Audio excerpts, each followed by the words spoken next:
Hello बच्चों, let's read the question. The question says the relationship between osmotic pressure P at 273 Kelvin when 10 gram glucose osmotic pressure P1, 10 gram urea osmotic pressure P2 and 10 gram sucrose osmotic pressure P3 are dissolved in 250 ml of water is. Option 1, P1 is greater than P2 is greater than P3. Option 2, P2 is greater than P1 is greater than P3.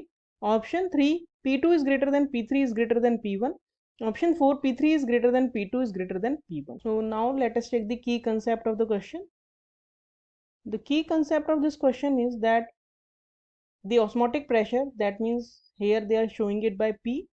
Normally we show the osmotic pressure by pi, is equal to ICRT. I जब भी हम consider करते हैं जब जो solute है वो या तो डिसोसिएट होता है या तो एसोसिएट होता है, क्योंकि नॉर्मल केसेस में इसे हम वांट ऑफ फैक्टर बोलते हैं, और अगर जो सोल्यूट है वो डिसोसिएट और एसोसिएट नहीं हो रहा है तो आई की वैल्यू 1 होती है. जैसे कि यहाँ पे जो 3 एग्जांपल दिए हैं, ग्लूकोज, यूरिया और सुक्रोज, तीनों के लिए ही आई की वैल्यू 1 होगी, क्योंकि ये ना तो डिसोसिएट होते हैं ना ही एसोसिएट होते हैं. और सी जो है वो कॉन्सेंट्रेशन होती है, जो कि हम मोलैरिटी लेते हैं नॉर्मली. और आर जो है वो गैस कांस्टेंट होता है, जो कि कांस्टेंट है तो सबके लिए सेम ही होगा. और टी है टेम्परेचर. टेम्परेचर जो है वो दिया हुआ है यहाँ पे हमें क्वेश्चन में 273 केल्विन. इसका मतलब ये हो गया कि तीनों के लिए ही आई की वैल्यू, आर की वैल्यू और टी की वैल्यू तो सेम है. तो पी जो है ऑस्मोटिक प्रेशर वो डायरेक्टली प्रोपोर्शनल हो गया कॉन्सेंट्रेशन के. कॉन्सेंट्रेशन मीन्स मोलैरिटी, और मोलैरिटी का जो फॉर्मूला है वो होता है number of moles of the solute, जो भी हम ले रहे हैं ग्लूकोज, सुक्रोज और urea, divided by volume of solution. अब यहाँ पे क्वेश्चन में हमें वॉल्यूम ऑफ सॉल्यूशन भी सेम लिया है. अब क्योंकि वॉल्यूम ऑफ सॉल्यूशन जो कि हमें दिया है 250 ml वो भी सेम है, तो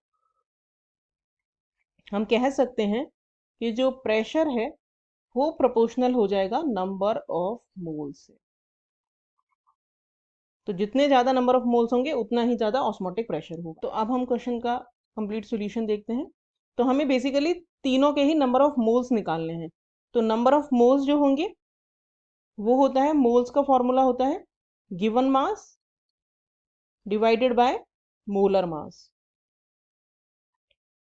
अब अगेन जो गिवन मास है वो भी तीनों के लिए सेम है, 10 ग्राम दिया हुआ है क्वेश्चन में, तो ये भी 10 ग्राम्स है. तो जो पी है वो इन्वर्सली प्रोपोर्शनल हो गया मोलर मास के, क्योंकि 10 ग्राम तो सबके लिए सेम ही होगा, तो जिसका जितना ज्यादा मोलर मास होगा उतना ही उसका नंबर ऑफ मोल्स कम होगा, और जितना नंबर ऑफ मोल्स कम होगा उतना ही ऑस्मोटिक प्रेशर भी कम होगा. तो अगर हम मोलर मास देखें तीनों का, तो ग्लूकोज का मोलर मास होता है, ग्लूकोज का फॉर्मूला है C6H12O6. तो 12 into 6 plus 12 into 1 plus 6 into 16, जो कि ऑक्सीजन का एटॉमिक मास है. तीनों के एटॉमिक मास हमने रख लिया और नंबर ऑफ एटम से मल्टीप्लाई कर दिया. तो 72 प्लस 12 प्लस 96, तो ये हो गया 180. दूसरा है यूरिया. तो यूरिया का मोलर मास होगा, यूरिया का फॉर्मूला होता है NH2CONH2.